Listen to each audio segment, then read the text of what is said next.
Un mauvais mariage peut détruire votre vie. Un mauvais mariage peut ralentir votre destinée, voire l'éteindre. Un mauvais mariage peut vous dépouiller de votre substance vitale.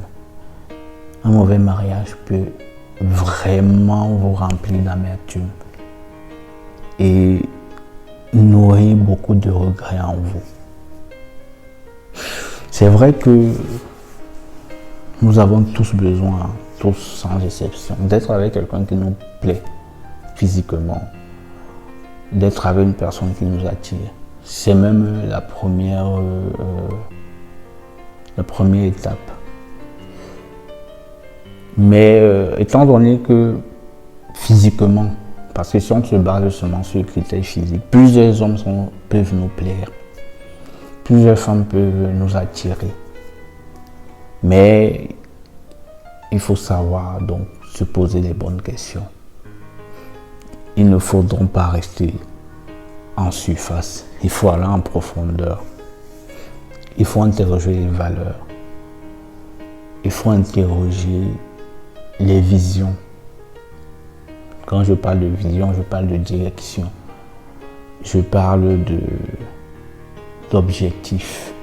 Quels sont les objectifs que l'homme que je dis que je vais épouser, que je dis que j'accepte d'épouser, quels sont les objectifs de cet homme-là? Où est-ce qu'il veut aller concrètement? Quelle est sa vision du mariage? Pour lui, c'est quoi une femme? Comment est-ce qu'il définit une femme? Vous savez, ça c'est une question très importante. On ne peut pas se marier avec un homme qui a une définition de la femme qui ne nous arrange pas,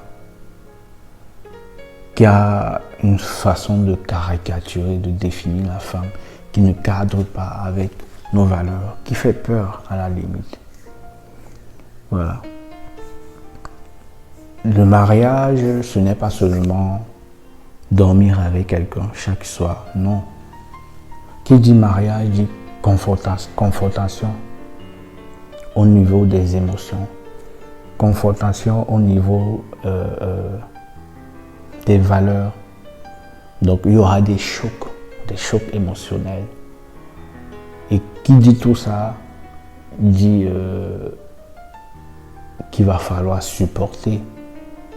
Donc il faut donc se connaître déjà soi-même, se poser les bonnes questions, interroger le projet de vie qu'on entend avoir avec l'autre avant de s'engager. Sinon, on s'engage dans l'inconnu total. Je ne dis pas que nous connaissons l'avenir, que la marge d'erreur n'existe pas. Non. Mais il faut savoir au moins quelle direction on veut donner à sa vie maritale, à sa vie de couple. C'est très important. Même si des imprévus arrivent. Mais il faut déjà avoir une vision, il faut déjà avoir des objectifs. C'est comme un élève qui fréquente.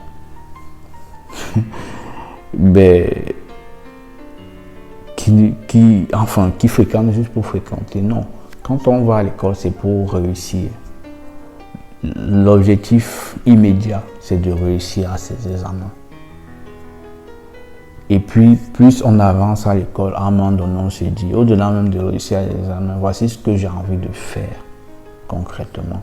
Et puis, on s'oriente vers ces choses-là. Donc, il faut toujours des objectifs, il faut toujours des buts. Sinon, on se retrouve en train de tourner en rond.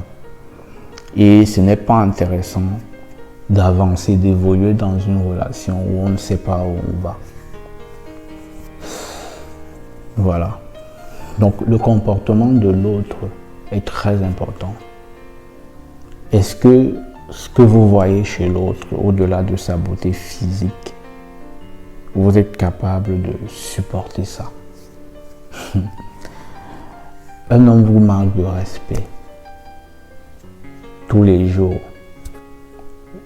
Mais comme c'est votre goût sur le plan physique, Bon, vous vous dites, c'est un bel homme, je ne peux pas laisser un beau garçon comme ça. Vraiment. Pourtant, vous savez qu'il vous manque de respect. Et lui, je vais vous dire une chose, il y a des hommes qui épousent des femmes, pas forcément parce que pour leurs valeurs et tout ça, parce qu'à un moment donné, ils se disent simplement qu'il leur faut une femme et qu'ils ont atteint l'âge de se marier. Voilà. Ils considèrent plus la femme comme un partenaire sexuel, comme une ménagère.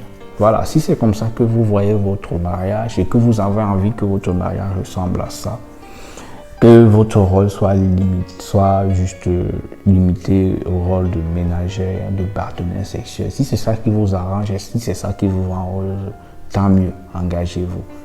Mais si vous êtes consciente que ça ne suffit pas pour vous définir en tant que femme, que vous avez besoin de beaucoup plus, que vous avez besoin d'un homme qui vous considère et qui vous respecte, au-delà de la simple ménagère, de la simple partenaire sexuelle, alors vous devez réfléchir davantage.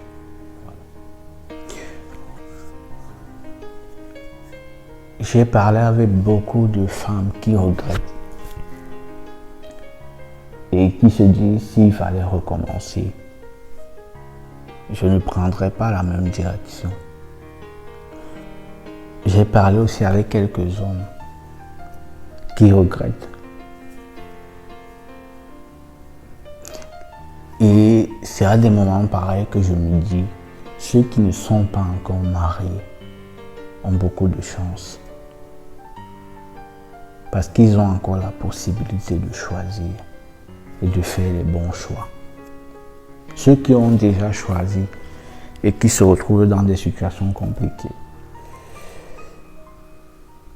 elles ont subi, elles sont obligées de porter en elles des blessures.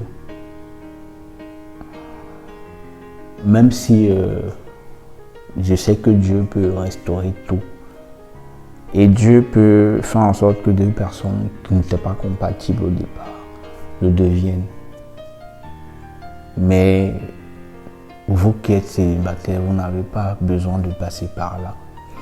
Et c'est pour ça que je fais cette vidéo. Pour vous interpeller et vous dire que le mariage n'est pas un jeu. Le mariage est une décision importante dans la vie d'un être humain. Vous n'avez pas besoin d'un homme qui va vous torturer psychologiquement chaque jour, qui va vous donner l'impression que vous ne valez rien, qui va vous remplir de mauvaises paroles au quotidien, qui va vous tromper. Non. C'est pareil, si vous êtes un homme, vous n'avez pas besoin d'une femme qui ne vous soutient pas dans votre vision, qui ne comprend pas votre vision. Une femme avec qui vous ne pouvez pas partager votre passion. Vous avez besoin d'une femme qui vous pousse, qui vous propulse. D'une femme qui vous encourage. D'une femme qui croit en vous. Les femmes ont besoin d'un homme qui les rassure, qui les respecte, qui les aime. Des hommes qui savent être des chefs. Pas des chefs forcément parce qu'ils parlent fort, parce qu'ils grondent, mais parce qu'ils savent écouter, parce qu'ils savent prendre soin. Parce que toutes les situations compliquées et difficiles de leur couple les préoccupent. Des hommes qui ne se rabattent pas à l'extérieur quand tout va mal à l'intérieur. Des hommes qui ne cherchent pas les solutions, des problèmes de leur couple en ayant des maîtresses.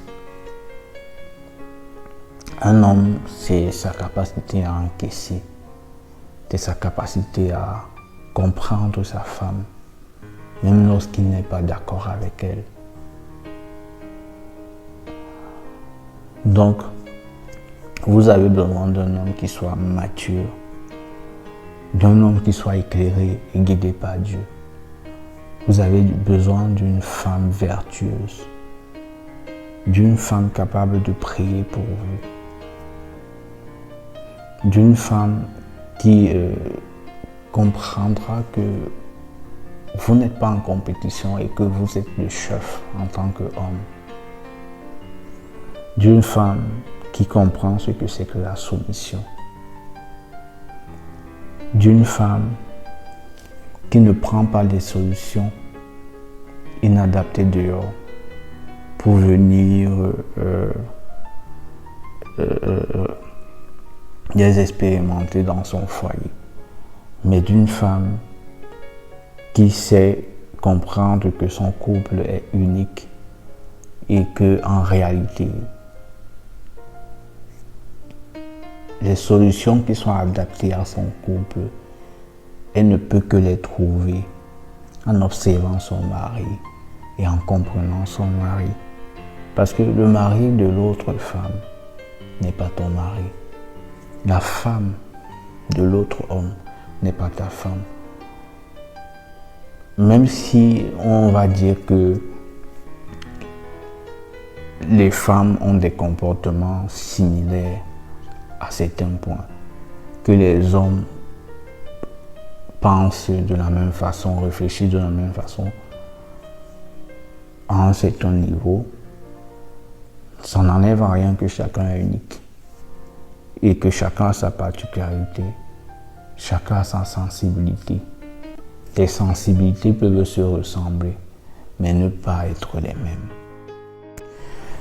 Un mariage doit nous remplir.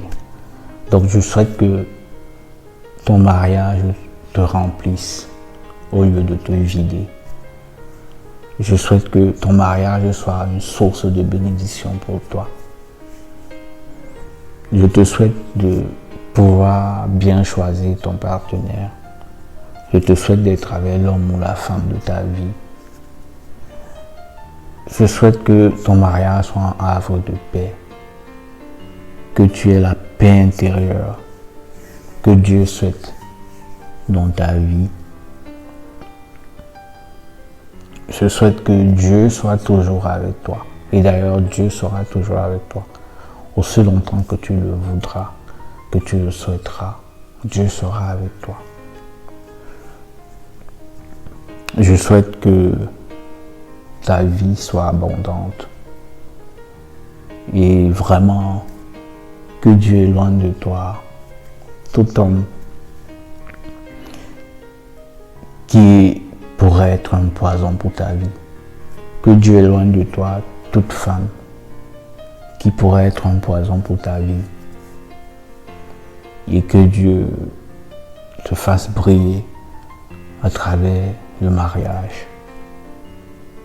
Que Dieu te révèle toutes tes compétences, tout ton potentiel à travers ton mariage.